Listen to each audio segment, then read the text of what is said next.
बिके, और दूसरा उसके ऊपर क्वांटिटी का रिस्ट्रिक्शन लगाया जाता है ताकि ज्यादा विदेशी माल ना बिके। लेकिन हिंदुस्तान में दोनों रिस्ट्रिक्शन अभी हटा लिए, अंधाधुंध विदेशी माल बिक रहा है।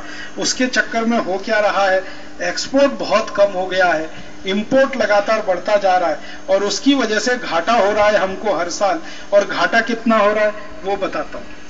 2003-2004 के आंकड़े देता हूं। वैसे मेरे पास आंकड़े हैं 1979 से, 1979-80 से लेके 2008 तक के आंकड़े मेरे पास हैं।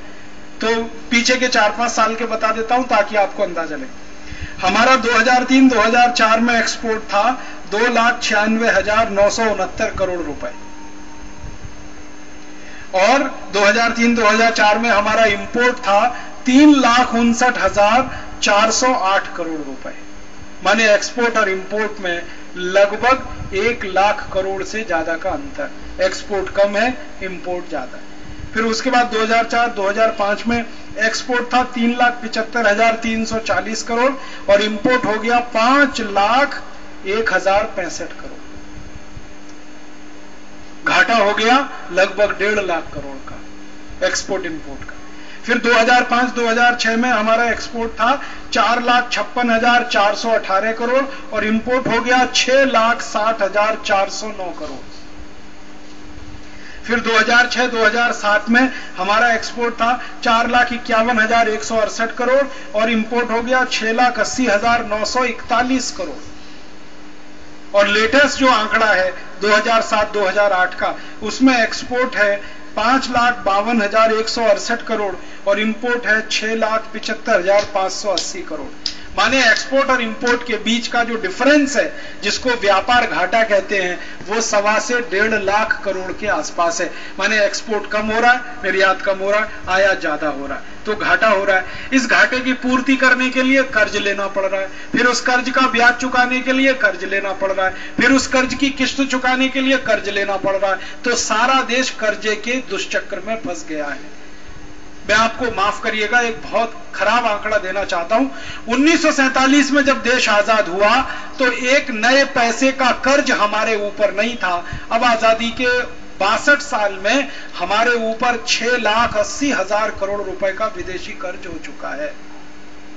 और घरेलू कर्ज मिला के तो और घरेलू कर्ज मिला दे तो ये तो बहुत बड़ा आंकड़ा, 26 लाख करोड़ के आगे जा रहा है घरेलू कर्ज। इसमें मिला 6,80,000 करोड़ का विदेशी कर्ज हो चुका है, जिस देश पर एक पैसे का कर्ज नहीं था 15 अगस्त 1947 तक। इतना कर्ज हमने कर लिया और इसी को माफ करिए विकास का नाम दिया जा रहा है। इस देश में विकास हो रहा है, विकास हो रहा है। जो भी विकास दिख रहा है ये व्यक्तिगत लोगों का अपना पुरुषार्थ है, जिसको नेता कहते हैं कि हमने किया। जो भी देश में डेवलपमेंट आप देख रहे हैं, सुपर कंप्यूटर से लेकर के मिसाइल और परमाणु बम से लेकर के, जो प्रयास किया देश के लोगों ने किया। सरकारों ने देश का विकास कम किया, विकास किया 10 से 15% और लूटा देश को 85 से 90%। अब एक आखिरी तर्क और बता दूं। आखिरी तर्क जो सरकार देती है वो है रोजगार बढ़ता है। विदेशी कंपनी आती है तो पहला तर्क दिया पूंजी आती है, दूसरा तर्क दिया टेक्नोलॉजी आती है, तीसरा तर्क दिया एक्सपोर्ट बढ़ता है देश का, और चौथा तर्क दिया रोजगार बढ़ता है। 3 तर्क तो मैंने बता दिए कितने झूठे हैं। चौथा तर्क सरकार का उससे भी बड़ा झूठ है, रोजगार बढ़ता है। मैं आपको 2-4 उदाहरण दूं। बाटा नाम की कंपनी आई, उसके पहले इस देश के हर गांव में मोची जूते बनाते थे, चप्पल बनाते थे, सुंदर जूते सुंदर चप्पल, और गांव गांव में बेचे जाते थे। करोड़ों मोची रोजगार में लगे हुए थे। बाटा ने आके क्या किया, करोड़ों मोचियों का रोजगार छीन लिया और एक ब्रांड नेम बना दिया बाटा। उस ब्रांड नेम से प्रभावित होकर हमारे देश के पढ़े लिखे लोगों ने, जिनको मैं बार बार पढ़े लिखे मूर्ख कहता हूं, क्योंकि मूर्खाई सबसे ज्यादा पढ़े लिखों में है, बिना पढ़े लिखे बहुत होशियार हैं इस देश में। ये मेरा 18 साल का तजुर्बा है। पढ़े लिखे लोगों ने विज्ञापन से प्रभावित होकर मोची से जूते खरीदना बंद कर दिया और उसके बारे में कुतर्क देना शुरू कर दिया। मोची अच्छा नहीं है, जूते बढ़िया नहीं बनाता, जल्दी टूट जाते हैं, फलाना है, ढिमाका है। बाटा से खरीदना शुरू किया।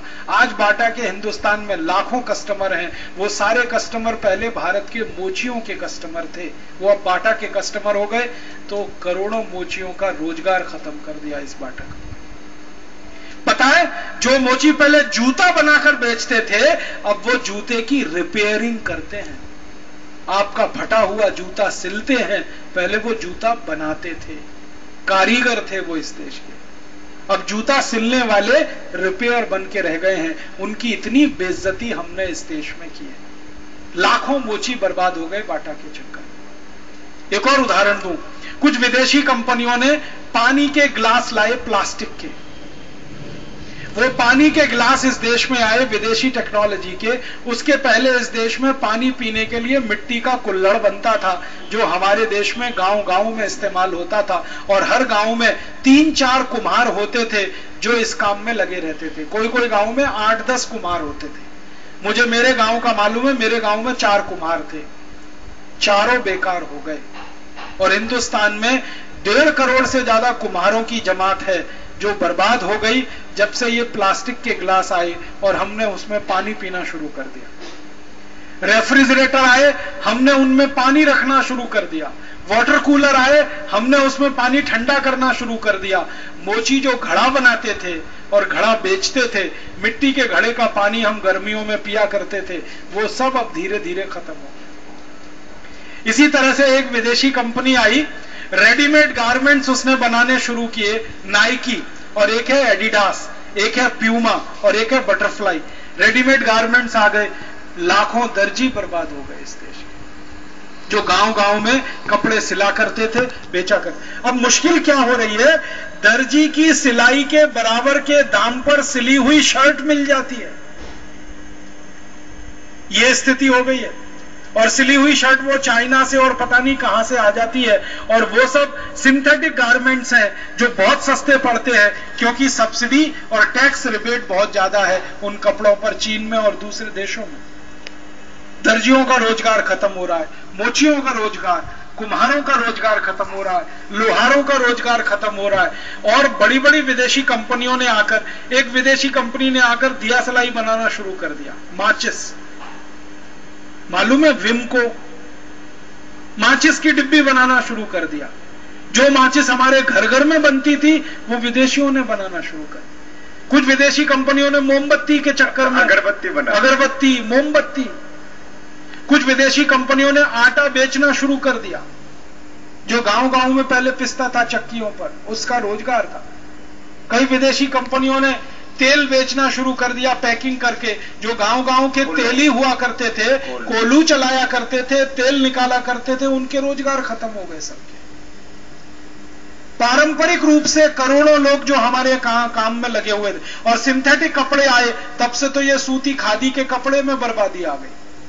पहले खादी का कपड़ा हर गांव में बनता था, हर गांव में पहना जाता था। उसके बाद सिंथेटिक कपड़े आ गए, खादी के कपड़े की बिक्री कम हो गई। आज पूरे हिंदुस्तान में मात्र कुल कपड़े का 1% ही खादी का कपड़ा बिकता है, लेकिन उसके कारण भी 15 लाख लोगों को सीधे रोजगार मिला हुआ है। मैं सीधा हिसाब बताता हूं, अगर 100% खादी बिकने लगे तो 15 करोड़ लोगों को रोजगार तो खादी में ही मिल सकता है, लेकिन वो नहीं हो रहा है। गांव गांव में सिंथेटिक कपड़े घुस गए, सिंथेटिक चीजें घुस गई।